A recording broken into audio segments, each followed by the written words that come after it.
Welcome back. Thank you so much for staying with us. We are back to our Enugu studio, and now we're going to be, looking at security of Northwest Nigeria and other issues. I mean, in recent weeks, we've seen that the Northwest has been rocked by violence, from deadly attacks in communities to mass abductions and, even rescue operations as well. So we're going to, look into all of that. And joining us via Zoom this morning is Dr. Faruku Abdullahi Mayama. He's the Director General, Kebbi Elders Forum. Good morning, and thank you for joining us. Good morning.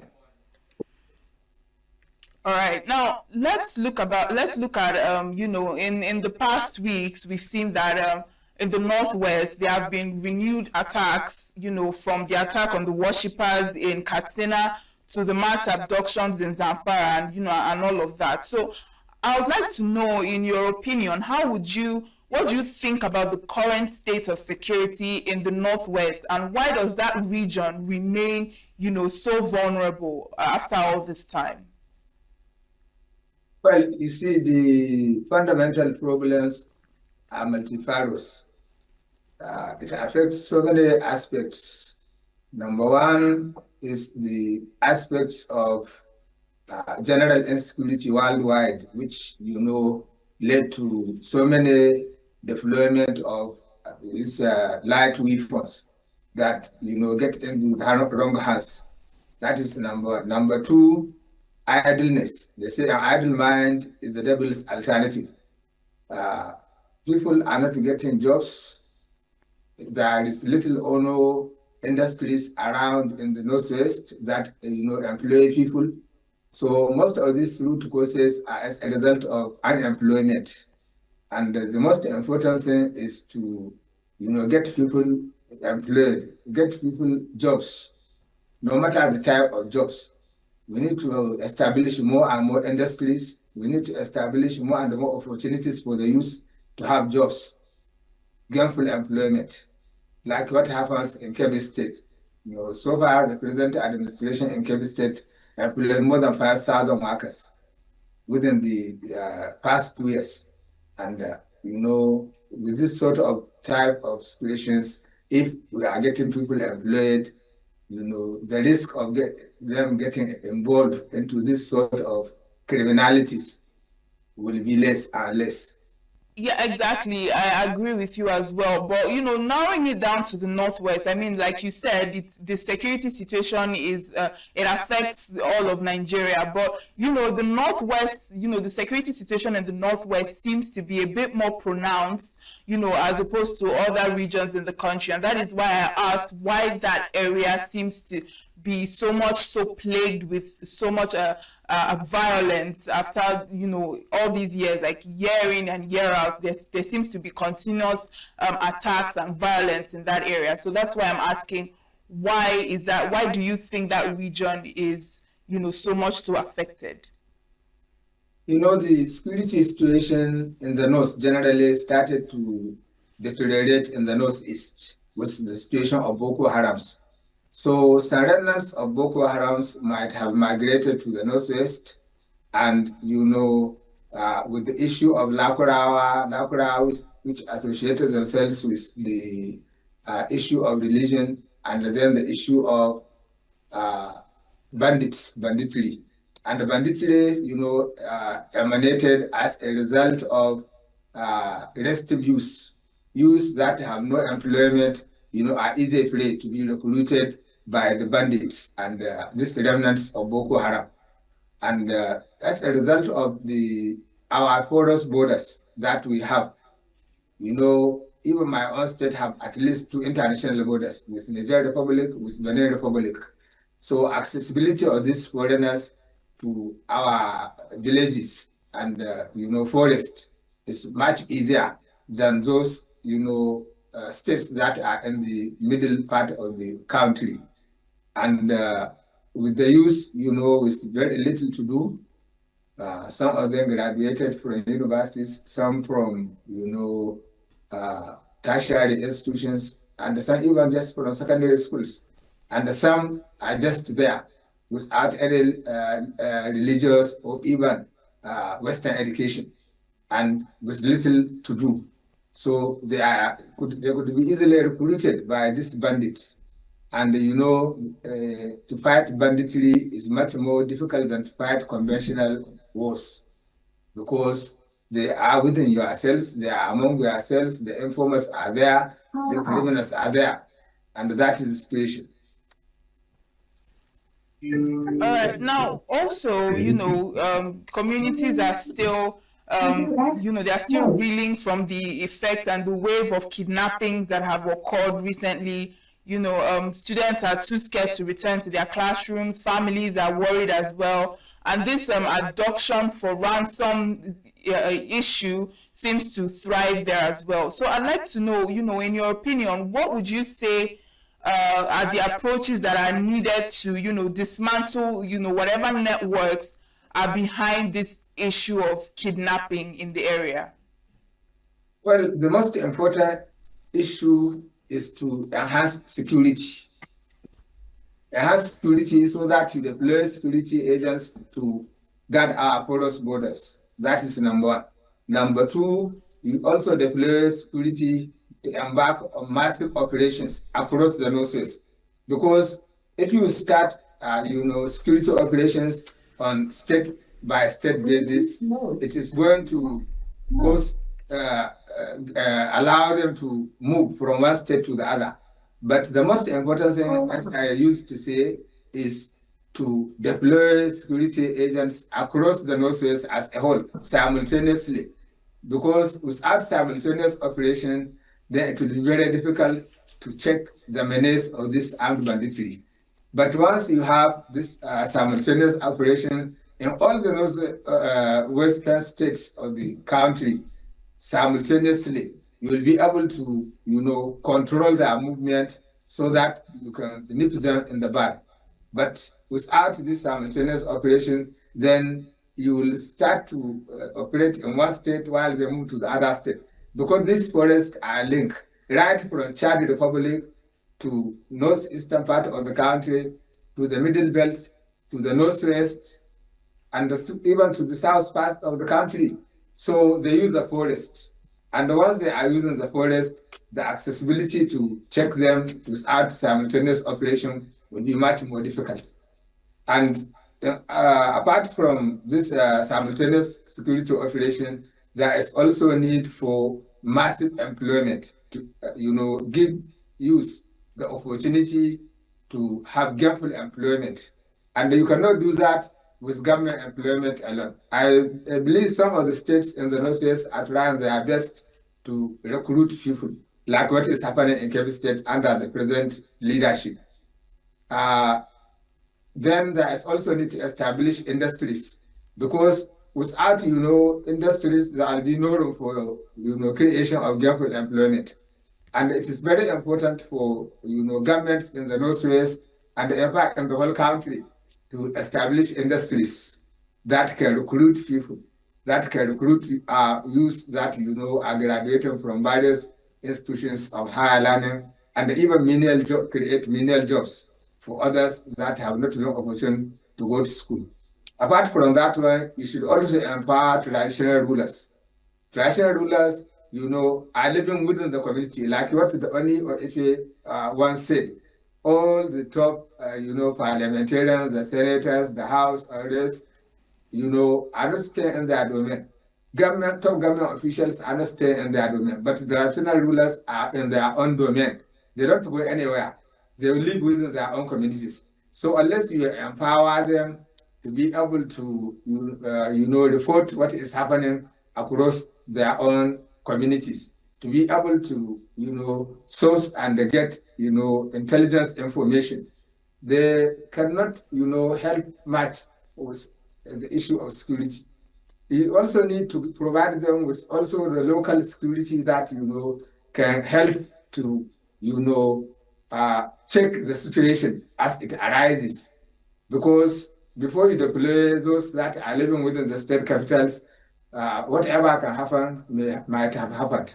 So it is very important to deploy these security agents within the communities, the local communities, the localities, so that they can be able to respond effectively and efficiently. Another issue is you need to utilize the ICT so that you can cover our forests, so that you can, deploy this information technology to monitor what is happening in the villages, what is happening in the forests. And also, at the same time, you should provide the security agents with very good welfare so that they will be committed to the service of the nation. You should also be able to take their family when they become victims of this issue of banditry or armed robbery or even the issue of Boko Haram. You should also be able to provide the security agents with the modern technology and other, equipment that they can deploy to fight this issue of banditry. Like what is happening in my own state, the state governor was able to secure additional units of security agents and additional equipment to fight this issue of banditry. All right. Now, I'm glad you mentioned the issue of security because you've spoken much about it, and particularly when you spoke about simultaneous operations and deploying security agents to these areas, to help out with the situation. But at the same time, it's one thing to deploy security operatives, and it's another thing for, their efforts to translate to lasting safety for these communities. Because, many of the people in these rural areas still complain of being left unprotected, especially when the troops withdraw or, when there is some form of temporary peace in the area and the security agents take a step back. So I'd like to know, what can be done to ensure that the efforts, all these things you've mentioned, that these efforts can translate to lasting safety for the communities rather than just a temporary relief from whatever it is that is plaguing them. The issue of deployment does not mean just you deploy temporarily. No, you deploy and establish bases. As I mentioned that we have our forest borders. You chase these bandits, they move into the forest and even move out of the country, only for them to come back at will. But you have to establish bases to safeguard our own forest borders. That is number one. You also need to establish security bases of the police, the army, civil defense, and the other security agents, even customs and the immigration. Why should you have customs in the middle of the towns, in the middle of our cities, instead of going to the border, so that they can control, movement of these arms and ammunition? Why should you have borders that are so porous without any control, without any security agents manning these borders and guarding them? I know our borders are so wide, but all the same, we need to recruit more and more security agents. Because unless you recruit more and more security agents to, guard our borders, to also be deployed into towns and the villages, we have in the Northwest so many, major towns that don't even have a single police post. Not talk of having, a police division. Not talk of having the army. So when you look at the number of the population of Nigeria, and you look at the number of security agents that we have, even when you multiply both the DS to one, you will see that they are grossly inadequate. So there is need for the federal government to recruit more and more security agents so that they can guard our towns and the cities. Because without adequate number, no effort of temporary deployment can help to stop this issue of banditry. And you also need to train these security agencies in order for them to be able and capable to be up to the task of fighting banditry. Most of our security agents are not used to fighting armed bandits. They are just used to controlling minor internal insurrections. They are not trained to fight armed banditry. Now that we are at this level, of fighting armed banditry, they need to be trained and properly equipped so that they can be able to fight armed banditry. They should be able to move and deploy at a moment notice. Look at the number of helicopters we have. We have so many states that we don't even have a single helicopter that can, fight this issue of banditry or even deploy to monitor. We need to have, if possible, helicopters in each and every local government, considering the size of Nigeria. But look at some states don't even have a single police helicopter. So we need to buy more and more equipment. If you look at the billions of naira that are budgeted for security, I think if they are used efficiently and effectively, we should be able to equip our security agents.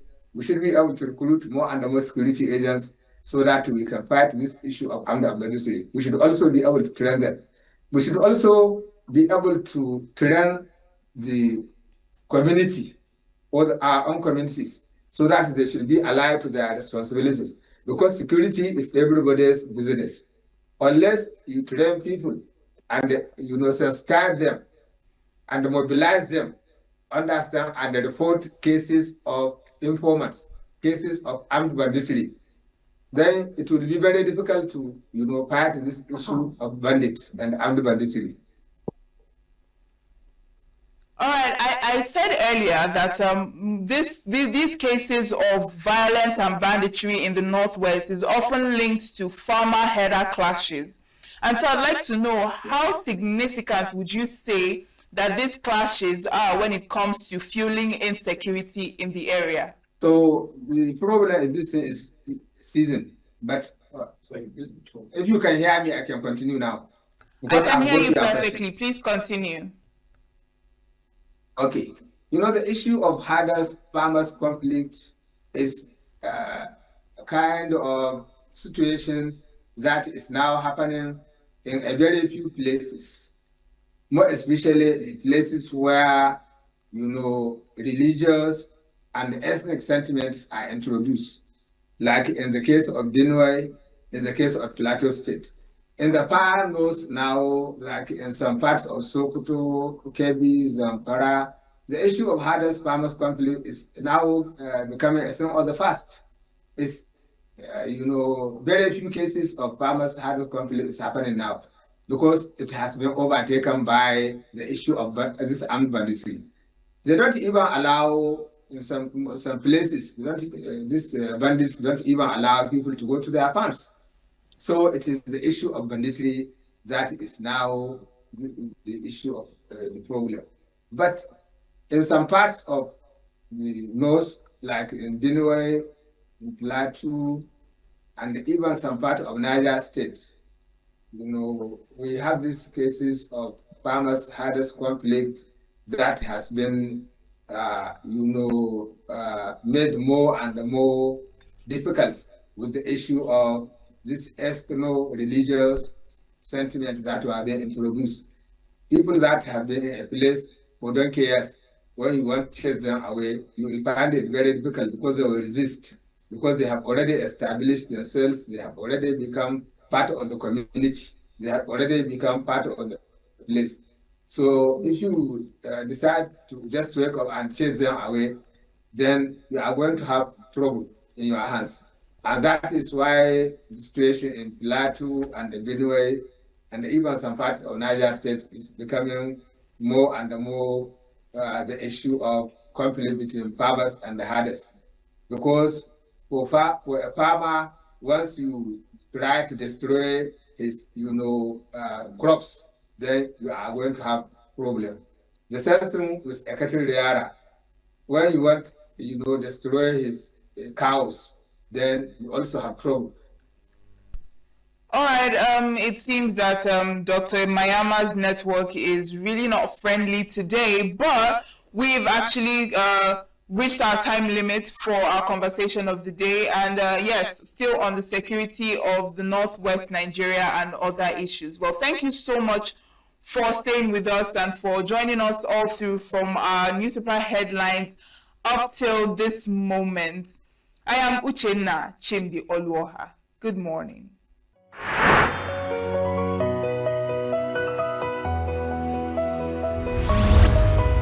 Save Nature TV, news in your pocket.